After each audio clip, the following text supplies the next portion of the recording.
in this video, I'm going to show you how to create your American Express online account. So to do this is pretty simple. So here we are on americanexpress.com and here we want to log in.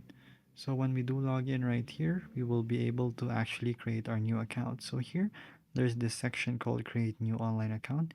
Just press on that and then from there, you'll be redirected to another American Express sign up card. So here, you'll first have to enter your details to set up your new card. So the location of your card details may differ depending on your card.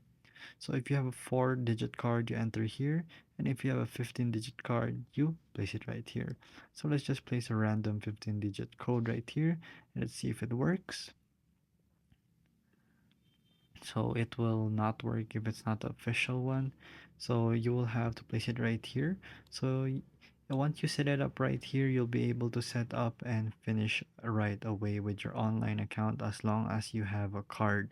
If you don't have a card, then you're not able to create an American Express online account. So if this video was helpful, please hit the like button and don't forget to subscribe.